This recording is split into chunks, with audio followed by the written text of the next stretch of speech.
नमस्कार दोस्तों, PGS news में आपका स्वागत है। पीजीएस न्यूज हर रोज लाता है हरियाणा से जुड़ा पूरे दिन का पूरा अपडेट। तो बिना समय गवाए जान लेते हैं। पहले जानते हैं मौसम का हाल। हरियाणा में आज से मानसून के आसार दिखाई देंगे। अगले 3 दिन झमाझम बारिश के आसार हैं। मौसम विभाग ने 13 जिलों के लिए येलो अलर्ट जारी किया है, जहां मध्य से तेज बारिश हो सकती है। बाकी इलाकों में भी कहीं कहीं हल्की तो कहीं मध्य बारिश होने की संभावना जताई गई है। मौसम वैज्ञानिकों के अनुसार मानसून अब हरियाणा में एक सप्ताह दूर है। 28 जून के आसपास यह प्रदेश में प्रवेश करेगा। मानसून की हवाएं इस बार अरब सागर और बंगाल की खाड़ी दोनों तरफ से आ रही है, जिससे अच्छी बारिश होने की उम्मीद जताई गई है। जब दोनों दिशाओं से नमी भरी हवाएं टकराती हैं तो कई बार भारी बारिश हो सकती है। आगे समाचारों में, हरियाणा में आज 11वां योग दिवस मनाया गया। कुरुक्षेत्र के ब्रह्मसरोवर स्थित पुरुषोत्तमपुरा बाग में आयोजित राज्य स्तरीय कार्यक्रम में योग गुरु बाबा रामदेव और सीएम नायब सिंह सैनी ने योग किया।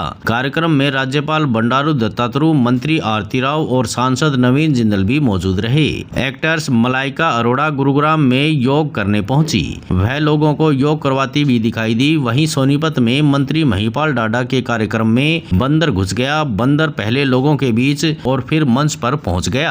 आगे समाचारों में, हरियाणा के फरीदाबाद के बीके अस्पताल में एक हैरान करने वाला मामला सामने आया है। यहां पर एक महिला को पहले मृतक घोषित करके पोस्टमार्टम के लिए भेज दिया गया, लेकिन शवगृह में मौजूद डॉक्टरों ने महिला को जीवित घोषित कर दिया और बिना पोस्टमार्टम किए वापस ईसीजी के लिए भेज दिया। हालांकि कुछ ही देर बाद दोबारा जांच में महिला की मौत की पुष्टि हो गई। आगे समाचारों में, हरियाणा में भाजपा के नेता कुलदीप बिश्नोई के खिलाफ उनका ही समाज अलग होना शुरू हो गया है। बिश्नोई समाज के बड़े संतों में से एक महंत भगवान दास ने 25 जून को राजस्थान के बीकानेर में नोखा स्थित मुकाम मुक्तिधाम में एक बड़ी बैठक बुलाई है, जिसमें कुलदीप बिश्नोई के खिलाफ फैसले लिए जा सकते हैं। महंत ने इसके लिए एक आदेश पत्र जारी किया है, जिसमें लिखा है कि कुछ बड़े लोगों को समाज के पदों पर चिपके रहने का जुनून चढ़ गया है। ऐसी परिस्थितियों में समाज को दोबारा चिंतन की आवश्यकता है। आगे समाचारों में, फतेहाबाद की साइबर सेल में कार्यरत कांस्टेबल राजेश के 8 महीने के बेटे युवांश का जीवन बचाने के लिए 6 जिलों की पुलिस जुट गई है।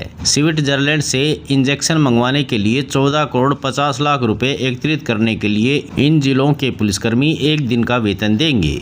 एडीजीपी से लेकर एसपी तक पुलिसकर्मियों को स्वेच्छा से एक दिन का वेतन युवांश को देने के लिए लेटर लिखे हैं।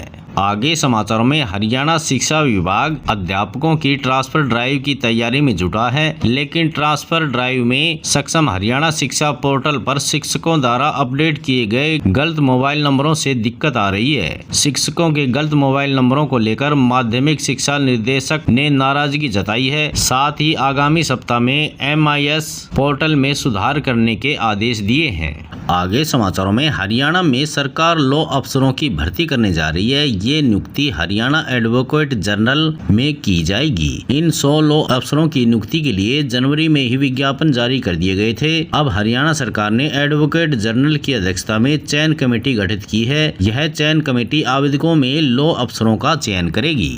आगे समाचारों में, अब चुनाव के दौरान खींची गई CCTV फुटेज और वीडियो रिकॉर्डिंग सिर्फ 45 दिन तक सुरक्षित रखी जाएगी। इसके बाद सारा डेटा डिलीट कर दिया जाएगा। चुनाव आयोग ने 30 मई को सभी राज्यों के मुख्य चुनाव अधिकारियों को निर्देश दे दिए हैं। अगर किसी निर्वाचन क्षेत्र में चुनाव नतीजों को कोर्ट में चुनौती नहीं दी जाती तो 45 दिन तक ये सारा डेटा नष्ट कर दिया जाएगा। चुनाव आयोग ने यह फैसला फुटेज के दुरुपयोग और सोशल मीडिया पर फैलाई जा रही भ्रामक जानकारियों को रोकने के लिए लिया है। आयोग का कहना है कि हाल ही में कुछ गैर उम्मीदवारों ने चुनावी वीडियो को तोड़ मरोड़ कर गलत नैरेटिव फैलाने की कोशिश, जिससे मतदाताओं में भ्रम की स्थिति पैदा हो गई।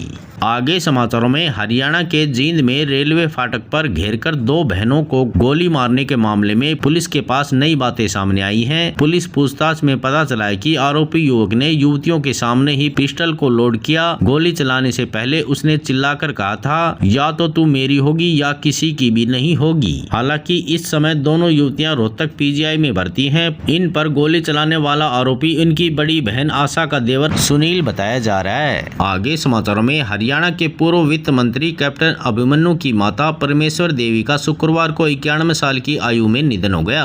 वे लंबे समय से बीमार चल रही थी। उनका अंतिम संस्कार आज उनके पैतृक गांव खांडा खेड़ी स्थित मित्र सतम के पास किया गया। अंतिम संस्कार में योग गुरु बाबा रामदेव, दिल्ली के डिप्टी सीएम परवेज साहिब पहुंचे। इसके अलावा पूर्व भाजपा प्रदेश ओम प्रकाश धनखड़ व मंत्री कृष्ण बेदी संस्कार में शामिल हुए। परवेज साहिब वर्मा ने कैप्टन के साथ मिलकर अर्थी को कंधा दिया।